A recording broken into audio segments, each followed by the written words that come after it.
Okay, so you want to own a casino. Buy some tables, bring in some slot machines, open the doors, and let people gamble away their money into your pockets. Walk onto any casino floor on a busy night, and it looks like the most obvious business on earth. Lights everywhere, machines singing, chips stacking, drinks flowing, and money moving in every direction at once. You watch that scene and you think, this place must be a money printer. And it is, but not for the reason you think, and not in the way you think. And the gap between how people imagine a casino makes money and how it actually makes money is one of the widest gaps in all of business. Here is the first thing to understand, and everything else grows out of it. A casino is not in the gambling business. A casino is in the time business. It does not want to win your money in one big dramatic hand. It wants to keep you playing for as long as physically possible, because the longer you play, the less your luck matters and the more its mathematics takes over. The casino is not betting against you, it is betting against the clock, and the clock never loses. Let me show you exactly what that means, because it starts with a single number that most gamblers never really think about.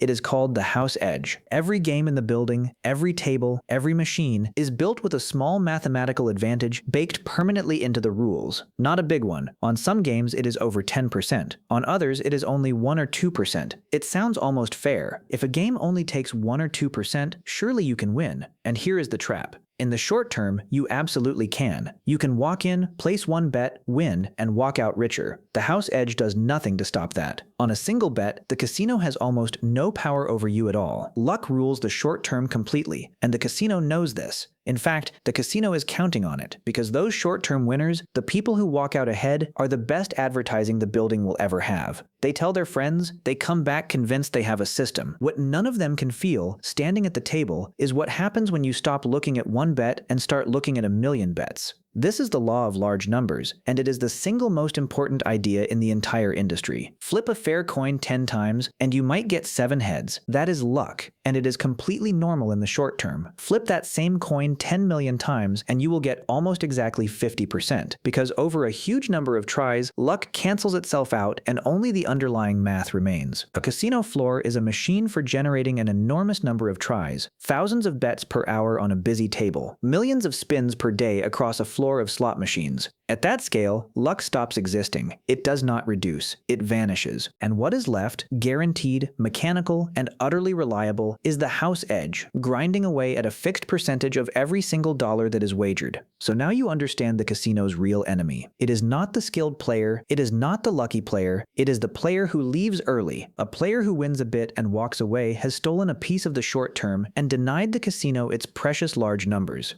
Every minute that player is not gambling is a minute the mathematics is switched off. And this single fact that the casino needs you to keep playing explains almost everything strange about the building you are standing in. Because once you see it, the entire casino stops looking like a place for gambling and starts looking like a machine engineered for one purpose: to stop time. Look up. There are no clocks, not one, anywhere on the floor. This is not an accident or an oversight. It is one of the oldest deliberate design choices in the industry. You are not meant to know what time it is, because the moment you check the time, you might remember the outside world, your bed, your morning, your limits. Look at the walls. There are no windows. You cannot see the sun rise or set. You cannot tell if you have been inside for 1 hour or 7. Daylight is information, and information helps you leave, so the building removes it entirely. Now look at the drink in your hand, the one that arrived free. People assume the free drinks are simple generosity, or a trick to get you drunk and reckless. There is some truth in the second part, but the real purpose is more elegant. A free drink is a reason to stay in your seat. If you have to get up, find a bar, pay for a drink, you might break the spell, you might leave. But if the drink comes to you, you never have to stand up,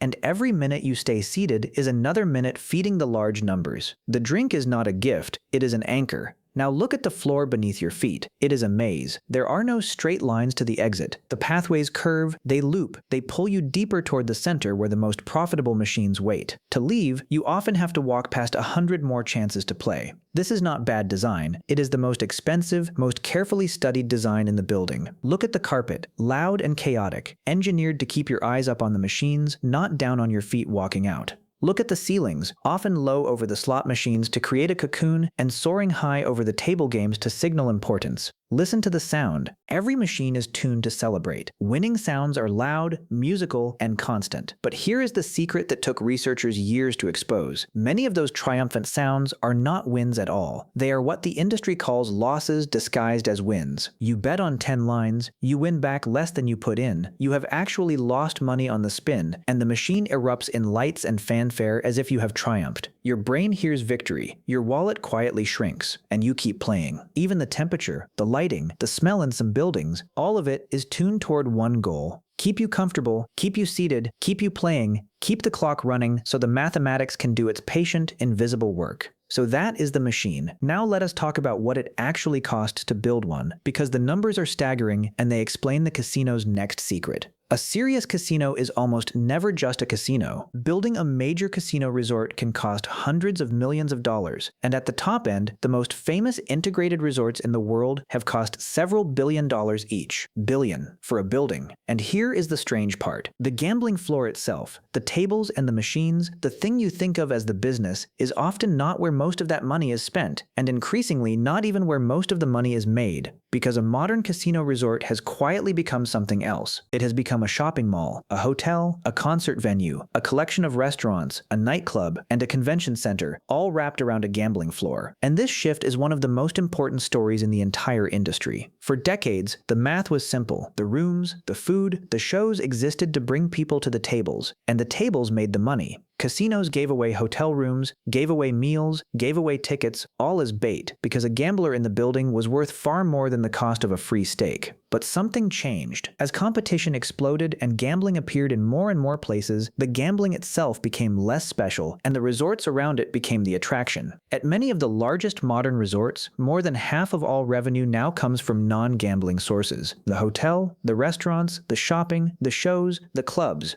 Read that again. At the very places built as temples to gambling, most of the money now comes from everything except gambling. The casino floor has quietly become the anchor that draws the crowd, while the profit spreads out into every shop and restaurant and hotel room in the building. So the modern casino has two engines. The first engine is the gambling floor, running on mathematics and time, grinding out its guaranteed percentage from millions of bets. The second engine is everything else, the resort, extracting money from people who may never place a single bet.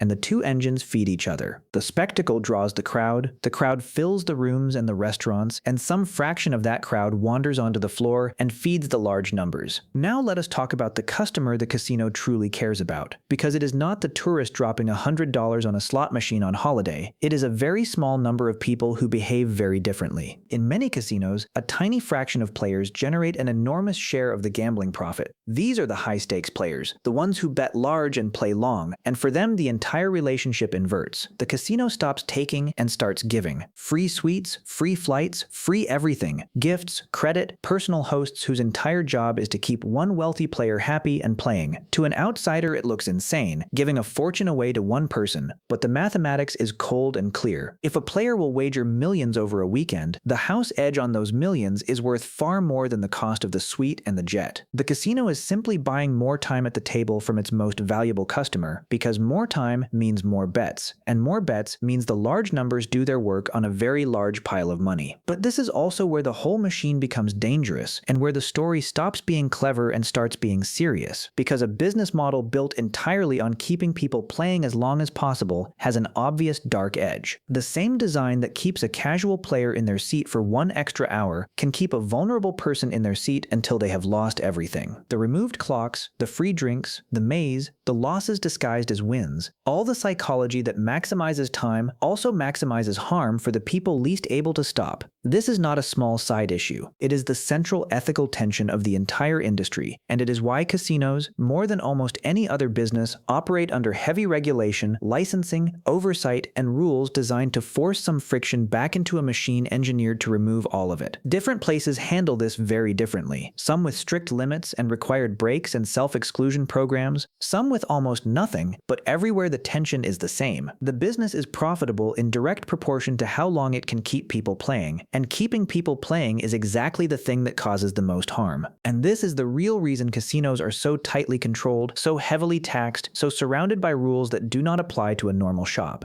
Society has decided that a machine this good at extracting time and money from human psychology cannot simply be left to run at full speed. So now stand back and look at the whole thing at once. To see the entire machine in one image, stand on a casino floor at 4 in the morning. There are no windows, so the sky could be black or bright and you would never know. There are no clocks, so the hour is a rumor. The lights are exactly as bright as they were at 9 in the evening. The machines are still singing their celebrations, some real, most disguised. A drink arrives that nobody has to pay for. And at the tables, a handful of people who have entirely lost track of time keep placing bets, one after another, feeding the count, growing the number of tries, while the house edge sits invisibly on every wager, patient, unhurried, certain. Nobody at that table is thinking about the law of large numbers. But the law of large numbers is thinking about them, because that is the truth at the center of the whole industry. A casino does not beat you with a single hand. It cannot. On any one bet you might win, and the casino is perfectly happy to let you.